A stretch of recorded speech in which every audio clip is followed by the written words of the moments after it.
یہ جو سویڈن میں واقع ہوا اور اس سے قبل ٹیری جونز نے جو ہالینڈ میں کیا، اور اس طرح کے ملتے جلتے واقعات جو ہوتے رہتے ہیں، یہ اس لیے ہیں کہ یہ لوگ اس کتاب سے ہار گئے ہیں۔ اگر قرآن کا مقابلہ کرنے کی ہمت ہوتی تو یہ کوئی تھوڑا کرنے والا کام تھا۔ آزادی اظہار کی بات کرنے والے، بات بات پہ ڈائیلاگ مکالمے کی بات کرنے والے اس سطحیت پہ کیوں اتر آئے؟ اس لیے کہ قرآن کا مقابلہ ان سے ممکن ہی نہیں ہے، اور قرآن نے چیلنج کر رکھا ہے، اور یہ چیلنج آج کا نہیں ہے، یہ صدیوں سے چیلنج ہے۔ چیلنج یہ نہیں کیا گیا کہ بڑی صورت لے کر آؤ، 3 آیات پر مشتمل ایک صورت ہی لے آؤ، نہیں لا سکے۔ تیرے سامنے یوں دبے لچے فصحا عرب کے بڑے بڑے، کوئی جانے کے منہ میں زبان نہیں بلکہ جسم میں جان نہیں۔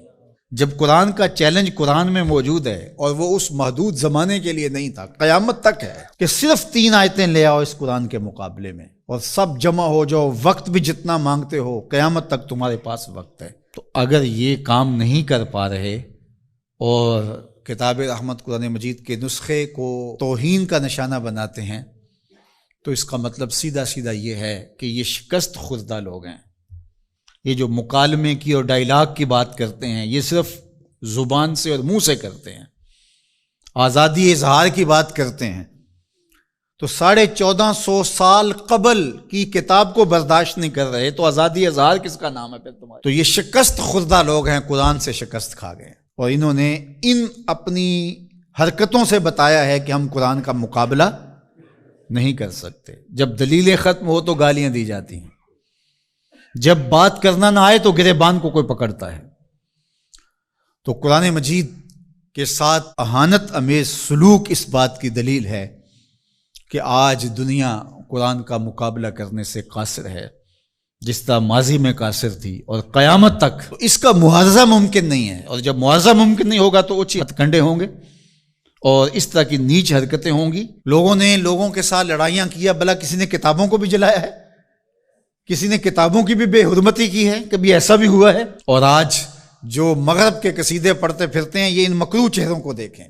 تو آئیے میں اور آپ اس کتاب سے جڑ کر کے اپنی زندگی کو ان بلندیوں پر لے جائیں کہ پھر ہماری گرد راہ کو بھی کوئی چھو نہ سکے۔ لیکن افسوس یہ کہ یہ چیزیں ہمیں بیدار کرنے کی بجائے، یہ چیزیں ہمیں کھڑا کرنے کی بجائے، کتاب کے ساتھ جوڑنے کی بجائے، الٹا جو ہے وہ ہمارا غیظ و غضب اپنے اوپر ہی برستا ہے، اور پھر ہم جو ہے وہ دوبارہ وہیں بیٹھ جاتے ہیں جہاں ہم تھے، اور 1 انچ بھی آگے بڑھنے کے ہم کوشش نہیں کرتے۔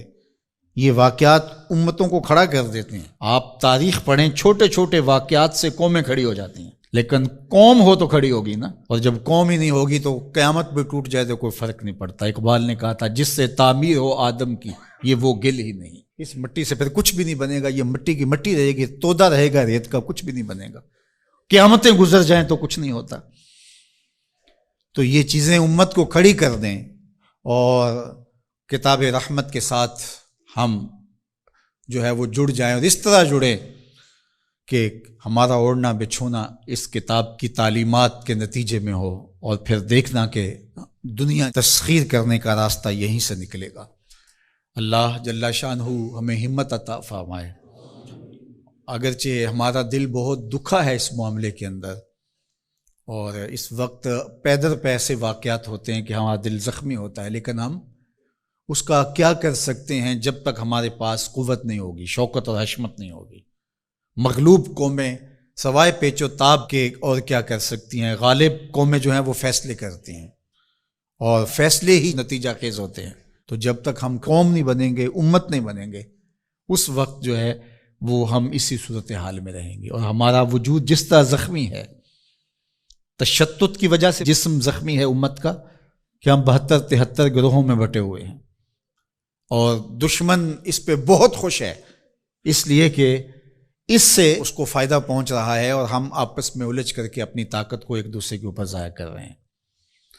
دوسری جانب ہم جغرافیائی تقسیمات پر یقین اس قدر پختہ رکھ لیا ہے، جو ایک مغرب کی سازش تھی۔